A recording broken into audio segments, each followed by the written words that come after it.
Aquí estamos de regreso en el Pique de Falú a través de Tiva TV. Recuerden que nos pueden seguir a través de las redes sociales en Facebook. Entren, el Pique de Falú, dale like o a través de Twitter, @Luis Enrique Falú, y también a través de la red social de YouTube, donde usted entra a www.youtube.com/, el Pique de Falú. Y ahí va a tener también interacción con nosotros, señoras y señores. Vamos a darle la bienvenida a un amigo que hace tiempo no estaba por acá con nosotros, Heriberto Saurí. Saurí, bienvenido al programa, un gusto tenerte por acá nuevamente. Gracias, Falú, y saludo a los televidentes. Oiga, me gustaría hablar con usted, Saurí, porque lamentablemente en el mundo estamos viendo unas situaciones, ¿verdad?, que nos hacen reflexionar. Cada día estamos viendo estas situaciones de inestabilidad en algunos países. Se están llevando a cabo ataques terroristas, incluso hasta en un concierto de Ariana Grande hubo una situación allí donde hubo un ataque dentro del concierto y lamentablemente pues fallecieron algunos de los espectadores. Vimos lo que pasó en Londres, etcétera, etcétera. Estamos un tanto convulsos a nivel mundial con este tema. Estamos convulsos y obviamente los diferentes atentados terroristas van aumentando. La incidencia va aumentando y va escalando áreas que anteriormente no se utilizaban para este tipo de expresión, como lo es las grandes concentraciones de personas en lugares pasivos de entretenimiento. Ya ocurrió en Londres y ha ocurrido en otros lugares, ha ocurrido en aeropuertos, son lugares pasivos y de transbordo.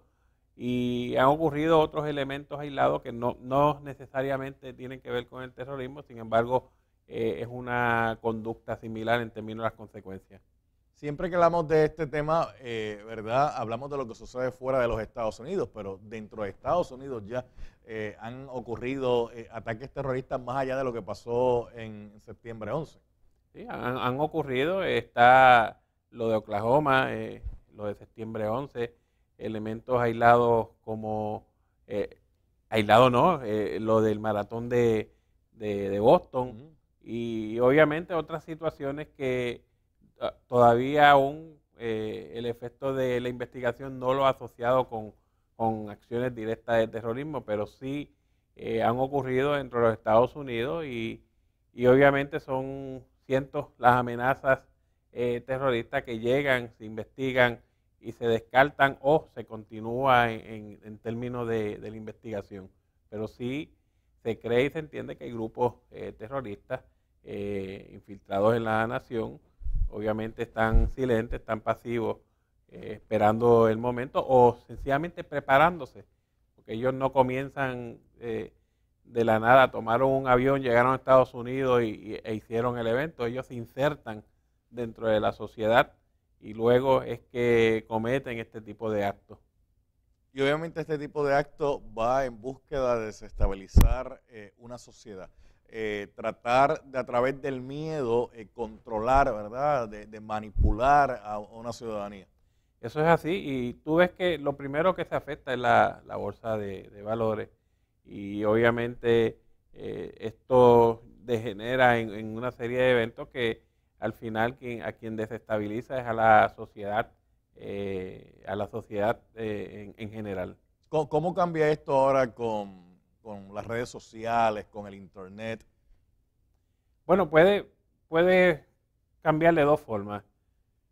De primera mano, las personas van a estar informados de manera más inmediata y quizás en crudo, dando o restando el espacio para la especulación o restando el espacio para que las autoridades o el otro lado manipulen la opinión pública, porque lo vieron y lo vivieron y obviamente ellos comentan. En segunda instancia, se puede crear terrorismo a través de las redes, diseminando mensajes inconclusos y quizás haciendo ver situaciones en otros países que son o no son las que están ocurriendo, y eso tiene una manera de desestabilizar el pensamiento de la sociedad. Eso es lo que le llamarían por ahí los fake news, que hoy en día cualquiera hace un portal cibernético que le da la apariencia de medios tradicionales y difumina por ahí la información que quiere y como quiera.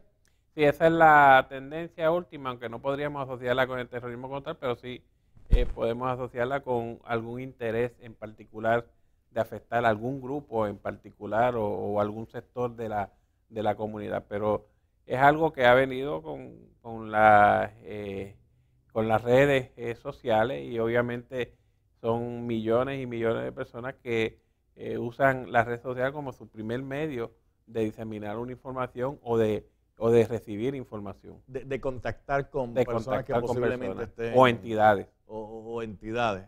Antes, pues, ha sido un tanto más difícil, ¿verdad? Debido a la comunicación, pero hoy en día no importa en qué parte del planeta Tierra uno se encuentre, uno puede tener contacto con quien sea, donde sea y a la hora que sea. Sí, esto ya es a nivel global y obviamente son muy pocos los espacios donde las redes sociales no lleguen.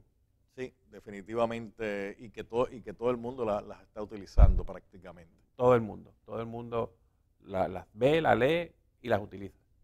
Ahora mismo, ¿qué debemos hacer o hacia dónde nos debemos encaminar para tratar de evitar estas situaciones? Porque el terrorismo que está ocurriendo en estos tiempos, que es en lugares multitudinarios, lo que busca es sembrar miedo.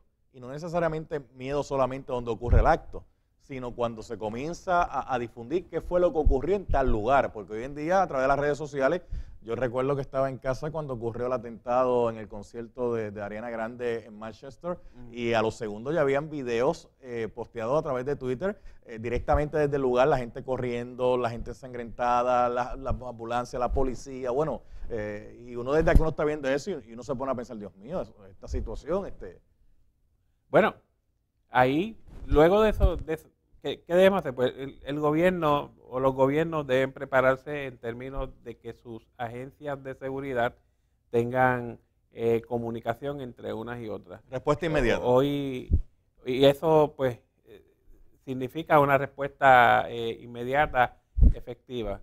Ya hoy vimos que el primer ministro o la primer ministro de Inglaterra determinó que hay que mejorar la comunicación entre sus agencias de seguridad pública. ¿Qué quiere decir eso? Pues que de alguna forma no la vi, no se pudo reaccionar como se debió haber reaccionado. Sin embargo, utilizando las redes sociales, los gobiernos también han sido efectivos en difundir la información inmediatamente a la ciudadanía para que sepa lo que está ocurriendo. Porque se presta mucho a la especulación cuando la gente no sabe. Y entonces yo recuerdo que cuando ocurrió lo de Manchester, la misma policía estaba tuiteando en una cuenta oficial qué era lo que había pasado, cómo había pasado, cuántos lesionados había, cuántos heridos, cuántas personas habían fallecido. O sea, para evitar la especulación. Sí, esos primeros mensajes que salen en las redes sociales, obviamente se analizan en los diferentes lugares, en Europa, en los Estados Unidos se analizan a través de los Fusion Centers, que hay prácticamente uno en cada estado.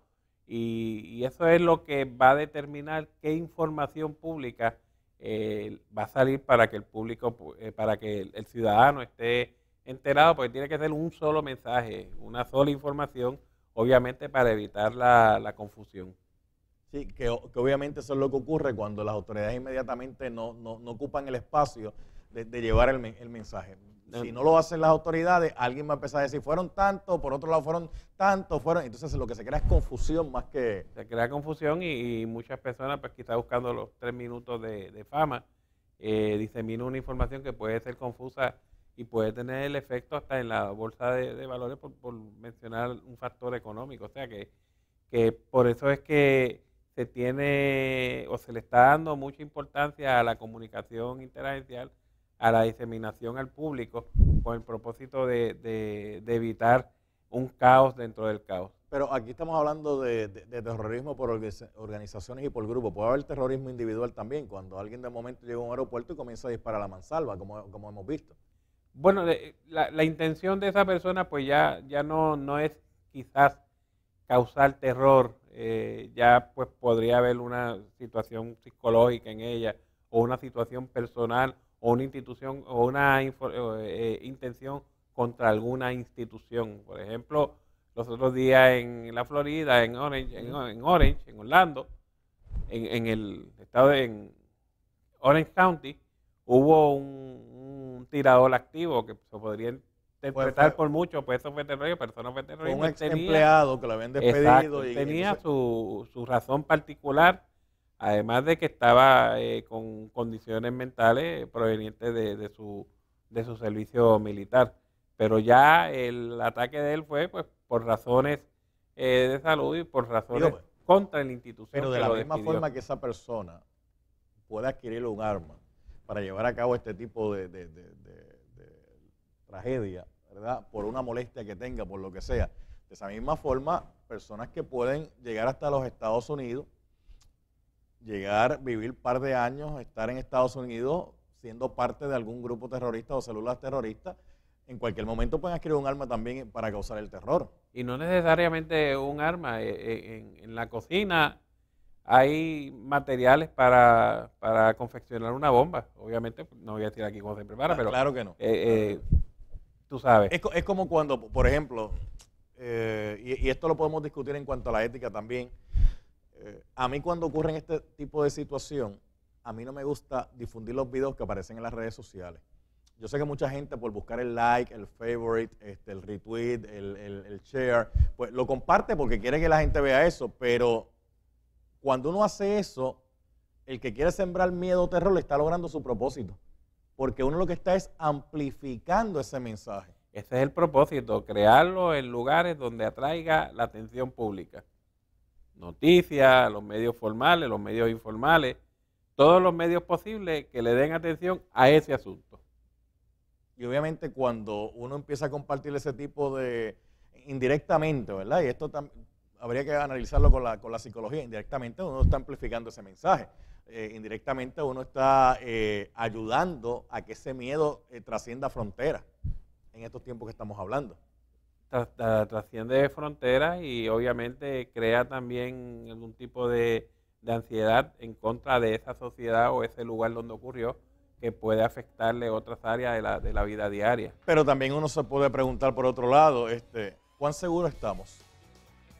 Seguro no podemos decir que estamos, sí podemos decir que el gobierno ha tomado acciones para manejar este tipo de situación, pero la seguridad sin la participación del ciudadano particular no es seguridad.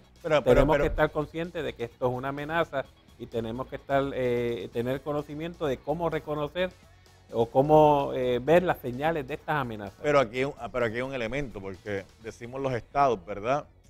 Cuando se llevó el concierto de esta joven, Ariana Grande, eso es un concierto privado. Obviamente la instalación es privada, posiblemente la seguridad sea privada. Me imagino que la gente cuando iba a entrar al Coliseo, pues lo chequearán con los detectores de metales para ver si tiene algún arma o algo. Pero entonces no hay un chequeo para ver si la persona lleva otro tipo de artefacto, porque como uno entra a un lugar como este en una mochila y de momento detona un artefacto que causa y provoca esta situación sin que nadie se haya percatado de eso. Salud, esos detectores detectan elementos de metal. Por eso metal. Que hay armas plásticas. Exacto. Y detecta el momento en que la gente entró, pero 2 días antes tú puedes entrar al mismo lugar y enterrarlo o esconderlo y tenerlas dentro ya. O sea que hay 1000 maneras de pasar un arma en este tipo de actividad. Heriberto Sabrí, gracias por haber estado un ratito con nosotros acá en el programa, gracias compartiendo con nosotros. Hace un rato que no venía por acá. En algún momento vamos a tener que hablar sobre las emergencias médicas y la salud, porque Dios mío, la verdad que la cosa está dura. Eso es así. Hay que hablar de cómo vemos el sistema de salud y la visión saludista de lo que está ocurriendo. Es más, por tirarle un pique rapidito antes de irme a la pausa. No todas las ambulancias que están en la calle son ambulancias categoría 3, ¿verdad? Eso es así. ¿Y las categorías 3 qué es lo que significa? Categoría 3 son ambulancias equipadas como sala de emergencia rodante, que manejan o comienzan el tratamiento definitivo de un paciente en emergencia. Sin embargo, hay otras ambulancias en la calle que no son tipo 3, que se utilizan para transportar pacientes también. Eso es así. Hay muchísimas, la gran mayoría podríamos decir que están entre los tipo 1 y los tipo 2, pero no es porque existan tipo 1 y tipo 2, porque el 80% de los pacientes que transportan ambulancias realmente no requieren la ambulancia de por sí. El problema es cuando sí requieren la ambulancia, que sea el tipo adecuado para manejar su situación. Y de eso vamos a hablar, de eso vamos a hablar más adelante. Gracias, Sabrí. Voy a la pausa, regresamos en breve, señoras y señores, aquí al Pique de Falú.